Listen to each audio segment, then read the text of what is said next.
तीन तस्वीरें इस वक्त हम आपको दिखा रहे हैं। पैंगोंग त्सो इलाका आपने देखा, जहां पर दक्षिणी जो इलाका है वहां पर घुसपैठ की कोशिश की गई। 29 और 30 अगस्त की दरमियानी रात एक बार फिर फेस ऑफ हुआ।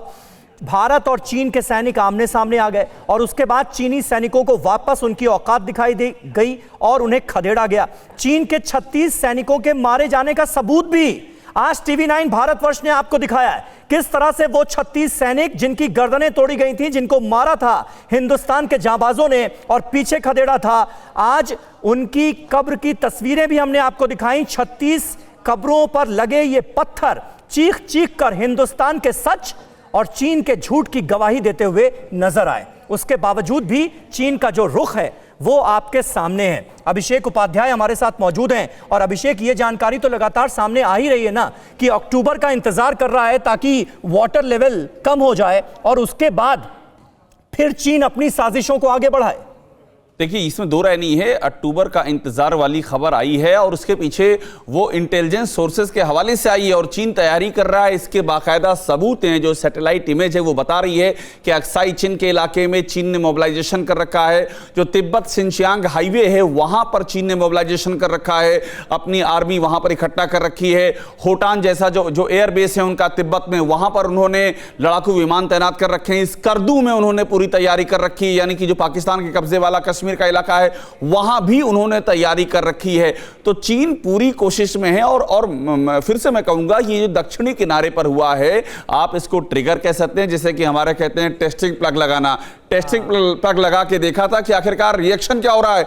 ये उम्मीद नहीं थी कि रिएक्शन ऐसा हो जाएगा। उनको लगा था कि जैसे कि गलवान में जो कुछ हुआ है उसके बाद जिस तरह की बातचीत कई बार हो चुकी है, ब्रिगेड कमांड लेवल की बातचीत चुशुल मोल्डो में चल रही है, तो उनको लगा था इसी बीच में घुसपैठ कर लेंगे और घुसपैठ करके जो स्ट्रेटजी है कि पहले अंदर घुस जाओ, उसके बाद बातचीत करके गेनिंग कुछ और गेन करो, ये जो उनकी पुरानी स्ट्रेटजी है। लेकिन यहां उनको बहुत ही करारा जवाब मिला है। जिस तरह से खदेड़ा गया है उसकी अभी समीर और डिटेल सामने आ रही हैं। जैसे जैसे डिटेल आएंगी आपको सुन करके बहुत ही गर्व भी होगा और चाइनीज के लिए बड़ी हैरानी की बात है कि जिस तरह से उनके, और कोई भी हमारी जानकारी यह है कि अभी तो कि वहां पर फायर आर्म का कोई इस्तेमाल नहीं हुआ है। जिसे कहते हैं कि बाहुबल यानी कि भुजाओं की ताकत, उससे ही खदेड़ा गया है वहां पर उनको और यह मैसेज दे दिया गया है कि अगर चीन ऐसी कोई बड़ी बात बता रहे हैं अभिषेक आप, और गलवान पार्ट 2 से जुड़ी हर बड़ी खबर सबसे पहले TV9 भारतवर्ष अपने दर्शकों को दे रहा है। एक बार फिर बता दें,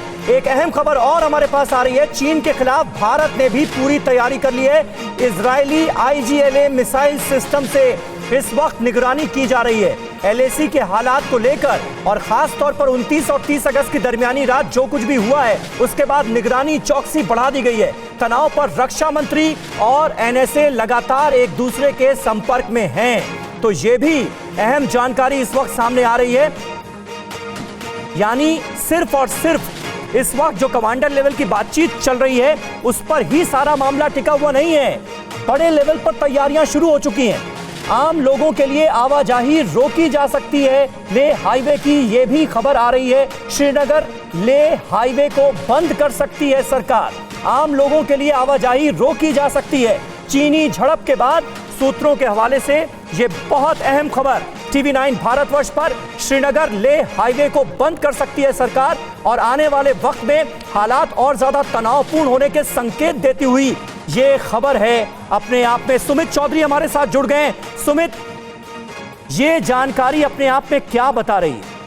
देखिए, ये अलर्टनेस है समीर, और इस अलर्टनेस का मकसद यही है कि अगर चीन कुछ और करने की कोशिश करता है, यानी जो चीन करना चाहता था 29 या 30 तारीख को, उसका मकसद था कि एक और कन्फ्रंटेशन पॉइंट, एक और ऐसा पॉइंट क्रिएट कर देना जहां पर भारत चीन के सामने बातचीत करने के लिए तैयार हो, लेकिन भारत ने वो होने नहीं दिया। लगातार चीन का मकसद में हम अपने दर्शकों को ये बता रहे हैं समीर की स्टैंड ऑफ के बाद, मई महीने के बाद ये स्टैंड ऑफ शुरू हुआ था।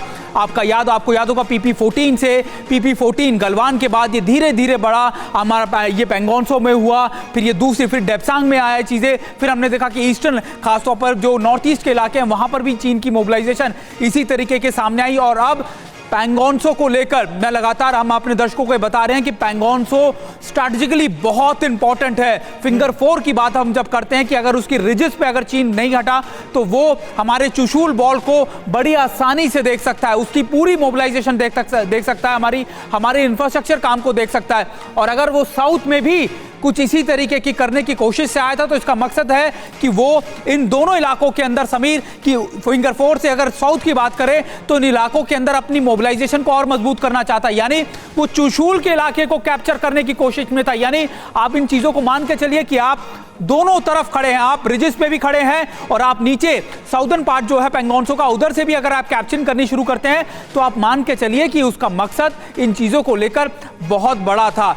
और ये अलर्टनेस थी, ये लगातार अलर्टनेस हमारी इंटेल एजेंसीज कर रही है, हमारी आर्मी है, हमारी वहां पर आईटीबीपी है, ये लगातार अलर्टनेस सभी लोग बता रहे हैं कि आखिरकार चीन का मोबिलाइजेशन कम होने की जगह लगातार बढ़ता जा रहा है। जब आखिरी बार गलवान के दौरान जब बात हुई थी, जब उस समय तब ये तय किया गया था कि अब कोई एग्रेसिव पोस्टिंग नहीं की जाएगी, मोबिलाइजेशन को धीरे धीरे करके पीछे किया जाएगा, डिसंगेजमेंट किया जाएगा। और उसके बाद कई मीटिंग हो चुकी हैं, करीबन 2 कमांडर लेवल की मीटिंग हो चुकी है और करीब करीब आप मान के चलिए कि WMCC की कई बैठक हो चुकी है।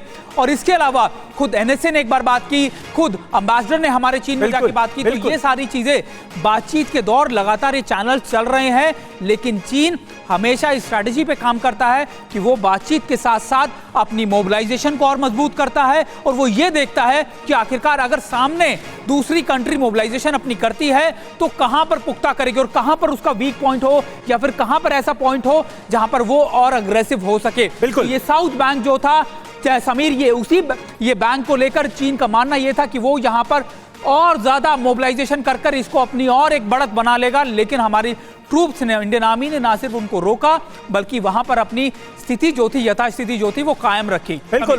अड़ी सोमवार से शुक्रवार शाम 6 बजे सिर्फ TV9 भारतवर्ष पर।